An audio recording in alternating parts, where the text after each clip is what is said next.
is your host, Hollywood Carter, aka Mr. Drip Splash and Broadcast, bringing you another episode of the Hollywood Carter Show, aka the greatest show on earth. Now let's get right into it. In today's news, we're taking a road trip. We're actually going to go ahead and start off in the great state of California, home of Tupac, Nipsey Hussle, and some whole other shit. But today we have Big U. Now Big U has been caught up in a RICO case, and it's not looking good for him. He also got caught up with Loose Cannon and Brick Baby himself. And hey, I'm trying to tell you right now that niggas might be going down. RICO, yes, ain't going nowhere no time soon. So supposedly Big U and the other guys have been implicated in a mafia-style like enterprise they've been running. It also says that Big U is up for extortion and he's been connected to the death of my boy, America's beloved neighborhood nip, Nipsey Hussle. They saying he has something to do with my boy getting killed. That's crazy as hell. Not only that, but when Big U left the statement before he went to prison, and he said that Whack 100 was a snitch. Now this may be true because I've heard other reports of this saying it. He might like the cheese, you know? He might be a rat trap. But I know it has more to do than that, because Big U's been in videos where he's extorting people, trying to run around like he's Debo, and actually the guy who played Debo says that Debo was modeled after Big U in real life. Well anyway, here's the video of Big U calling Whack 100 a rat before he actually goes into jail. Go ahead and roll the clip. You know what to do. So this is gonna probably be my last video. I'm gonna go turn myself in to see what's going on. They talking about I'm a fugitive. So they just raided all my houses. 600 was actually with the police when they raided my house. And he's actually got video and footage of it. So y'all know what y'all dealing with. And I just want to say this to y'all. When they raided my houses and my property, they was asking about Whack, Loose Cannon, 600, and this internet stuff. All of y'all filed. All y'all who be sending shit around the internet, all y'all who be promoting and listening to what these niggas saying, all y'all giving these likes and hidden likes, all y'all supporting this. All y'all guilty of this fuck shit. If you have something against a black man, you should handle it with a black man in the streets. Whack said 100 times he was gonna take my contracts. He working with the FBI. The FBI went to the city 3 days in a row and told the city they didn't want nobody to give me no more money. They went to all the different celebrities and told all the different celebrities, don't give me no money, don't help me, don't do nothing for me. Yep, it seems to be a whole shit show going on over there. Doo-doo on screen, if you will. There's reports that Loose Cannon's talking. They also say that Brick Baby is talking and ranting, and they say he got stabbed. The stabbing rumor? Nah, that's not too true. But the talking rumor? We don't know yet. We'll just wait till the situation unfolds like a fat chick with a lawn chair that's down to its last leg. Anyways, in other news, we're gonna go ahead and go by the gas station, get some chips, some all pink Starburst, and put 100 in the tank, and hopefully that gets us there. And continue the road trip to ATL, Atlanta, Georgia, shouty. I hope I said it right. Okay, anyway. I'm saddened to report that Young Scooter, ATL's finest, the jug king out this bitch, has been killed or just died on his birthday a couple days ago. He was 39 years old. But there's a lot of conflicting reviews about the death of Young Scooter. They said that, well actually the autopsy said that he jumped a fence, broke his leg, and ruptured an artery in his leg, and that's how he died. Others say that police shot him, and that's how he succumbed. Well, I don't know who to believe on this one, but if you know me, you know which one I'm leaning to. Our boy Jeffrey, aka Young Thug, he went to Instagram a couple of days ago and said that it's been confirmed that Young Scooter was shot. So I don't know if he got the autopsy report first or what's going on, but it's not a good look. Also, there's a plot twist when it comes to Young Scooter's death. They said that some chick from Baddies called 911 in the first place and made a false claim to actually send the police out there. That bitch is locked up, so we'll see you later. I'm not even gonna tell them to put commissary on your books. Scooter's dead because of you. You can kiss ass. So between Rich Homie Quan and Young Scooter dying in Atlanta, they're taking some L's out there, and I give condolences to the family. R.I.P to Young Scooter.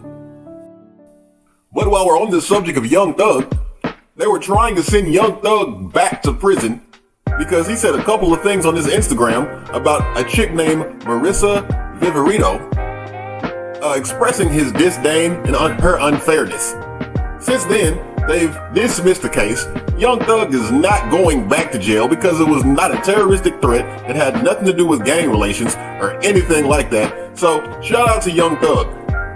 And just some advice for Young Thug. I mean, you might feel like you can exercise your freedom of speech. Boy, them folks is looking to take your ass back to jail as soon as possible if they can. So they're going to use every resource that they have to go ahead and try to accomplish that mission. So I'm not saying don't use your freedom of speech, just be careful how you use it, when, and where. Alright. Anyways, back to the Marissa Vivi, whatever her name is. She's also trying to get Lil Baby caught up in a RICO case because of 4PF. She has documentation and actual audio of supposedly Lil Baby putting hits or having hits on people's head. Now that's crazy. But here's the video right here. Roll the clip. We've got a major legal update in the hip-hop world that's got everyone talking. Atlanta's lead gang investigator, Marissa Viverito, just dropped wiretap evidence in court, alleging Lil Baby was involved in murder-for-hire plots. Oh, what's up, huh? Oh, what's going on? Man, them folks, like, come on, bro, you know what's finna go on. Like, how the hell you can, you know what I'm saying? They ain't even like that, man. Them folks got tickets on a lot of these folks, I'm telling you. We just heard somebody say these folks got tickets on these people. We know what's going on. First of all, who was that said that about the tickets? Unk, the unidentified male that was being referred to as Unk. And he's speaking with Mr. Sanders. Correct. And what, in your experience, do you know what tickets are? A price on somebody's head. What do you mean by what do you mean on somebody's head? Where's that? Like a bounty. Okay. To have them arrested? Harmed or killed. And who were they referring to in that portion of the call? They were saying that they had heard that Dominique Jones had tickets on a lot of people's heads. Dominique Jones wanted to have people harmed. Correct. All right, moving on. But here's the question. Is this evidence legit, or is this another case of the system targeting a rap star? Now, after what was heard in the clip, I don't know if it gives her big-faced ass any probable cause to take him to jail, or even have the RICO. But like I said, you know it's a war on hip-hop these days, and they're trying to take Negroes down at all costs. Keep Lil Baby and his families in your prayers, please, because we need him to stay out here. Especially after he dropped that last album, we need him to redeem himself and come with some better material. Unless he's gonna pull a Tory Lanez, and nobody is doing what Tory Lanez is doing. Matter of fact, if you heard me in my last video, Tory Lanez he dropped an album that's fire, and he's dropping more songs. I don't even think they were on the album. He's just dropping shit left and right. You Negroes need to catch up. Tory Lanez is on fucking fire right now. You need to do something. Next up on the road trip, we're gonna dump the Stolo, wipe off the fingerprints, take out all paraphernalia or contraband, and hop in the hippie van and make our way to the home of Kanye West in Chicago. Now, DJ Academics recently had an interview with Kanye West, and if this Negro has not lost his motherfucking mind, I don't know what's going on. He speaks in the interview. It's a nice in-depth interview and he answers a lot of questions. But my thing is, he started off the interview in a black Ku Klux Klan outfit. I don't know what else to say about this. This nigga is crazier than a sack of cats, okay? I mean, we all love Kanye, but we need to get Kanye some help, 2 Xanax, and maybe a good bedtime story or something, because Kanye West has lost his mind. He's walking around here wearing a Nazi necklace and thinking he's justified for everything, saying people are trying to kill him. You talk about Jay-Z's kids. I mean, Kanye is this cuckoo. He's really lost it out here. So let's go ahead and just pray for Kanye and his family. Supposedly he's got a new song out called Bianca because he wants his wife to come back, but you had her on the red carpet dressed in nothing but hopes and dreams and oxygen. That is crazy. I don't know what he was trying to do with that one, but hey, Kanye, we still love you, man. But we need you to bring the pink polo and the Jesus piece back, all right? And get rid of the damn titanium teeth. I don't know, you trying to be RoboCop in the mouth? I don't know what's going on with you, buddy. But keep Kanye West in your prayers. Go ahead and watch the interview. Kanye's always entertaining. That's one thing he always does do. Hopefully this new album has some smackers on it, okay? That's one of the only things Kanye does do. He's always going to come out with something with some smackers on it. Okay, the Yeezus album, I'm not so sure.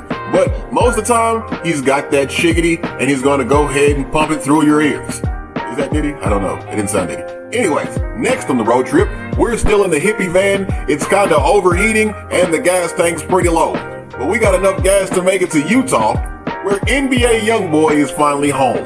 The king of sliders and spinning. Spinning and spinning like a Hanukkah dreidel until you get dizzy. He's back out of jail, and he showed up in style. He showed up in some helicopters. I don't know, it was some Black Hawk Down type shit. How much money does this nigga have? All of the hot damn charges he had and everything. Him and Trump are the only guys who have that many charges, and I don't know what's going on. But here's the video of him pulling up in style to Utah. Check it out right here. Roll the clip.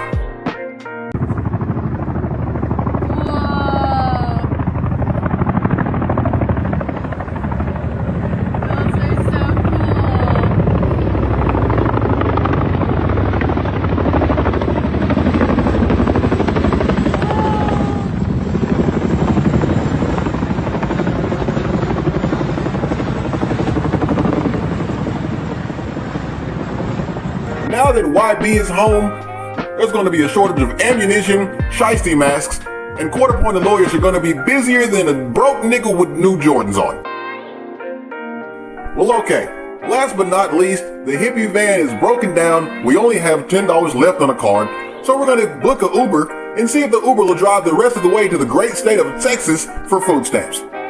Yes, we have Lil CJ Casino. He's gotten a high-speed chase yesterday in Houston, wrecked, took out power, and he is now about to go back to jail for evading arrest. He also had a switchy on him in the car and contraband. Now, Lil CJ Casino, because I'm from Texas, you know, I mess with Lil CJ Casino. No Diddy. He's got some good music out there. He's got a pretty good catalog. But this time, guys, I don't think he's getting out of jail.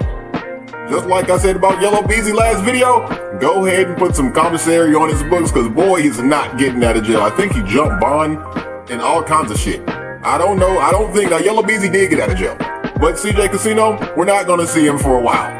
Okay, we're not going to see him for a while. And in other news, I think Go Yayo gets out in like 2 weeks. So go ahead and be on the lookout for him. Anyways, CJ Casino made the news with this high-speed chase. So we're going to go ahead and play the clip for you right here. Roll the clip. 6:30. A man is now in jail after a Houston police chase ended in that crash. Good evening to you. I'm Mayra Moreno. And I'm Jonathan Bruce. Now, the crash took out power and then water for several townhomes in Independence Heights. And as ABC 13 Shannon Ryan reports, police say this all started as a case of mistaken identity. Police tell us they thought they were pursuing one man wanted for a felony when they realized that they had actually been tailing somebody entirely different. But then they realized that he had several felonies himself. A chaotic ending to a chase. I was like, finally, something I can actually put on Facebook. With an equally chaotic beginning. The officers in North Patrol Division were surveilling a location looking for a wanted fugitive. And it just so happens a different wanted fugitive popped up. Captain Ryan Watson with the Houston Police Department says officers were at this apartment off of North Shepherd Thursday, watching who they believe to be a man wanted for an out-of-state robbery. But when they later stopped him and his female passenger for failing to signal, they realized he was somebody else. No, they actually thought they were on the first person because the two look very similar. Watson said when the second man identified himself, police realized he also had several felony warrants. So we have prohibited weapons, which is typically short barrel weapons, machine guns, Glock switches, that sort of thing. And then an aggravated assault, deadly weapon, and an aggravated robbery warrant. So this is a person that had a lot of heavy duty warrants. Which is why Watson says police made the calculation to chase him about a half mile down this residential street, passing Hurt Porter's home. And I saw this truck zooming down the street, bouncing off the speed bumps. And I was like, oh, I don't think he's going to make that turn. Police say he didn't make it, crashing out in this ditch before flying. Street bouncing off the speed bumps. And I was like, oh, I don't think he's gonna make that turn. Police say he didn't make it, crashing out in this ditch before flying through this fence, temporarily knocking out electricity and water for a row of townhomes. Before we could get any emergency personnel or a wrecker in there, we had to call Centerpoint Electrical to come in and to deactivate the line to make sure nobody got accidentally electrocuted, because electricity and water typically don't mix. And you can see just a real headache left behind for homeowners here, but thankfully nobody was hurt. We're told the suspect is now facing another charge for evading. In Independence Heights, Shannon Ryan, ABC 13, Eyewitness News. Anyways, I'd like to thank you guys for tuning in to another episode of The Hollywood Carter Show, aka the greatest show on earth. Hey, and if you like this episode, like, comment, share, and subscribe. If not, you're a hater. Other than that, I'll see you guys later, because I got some shit to do.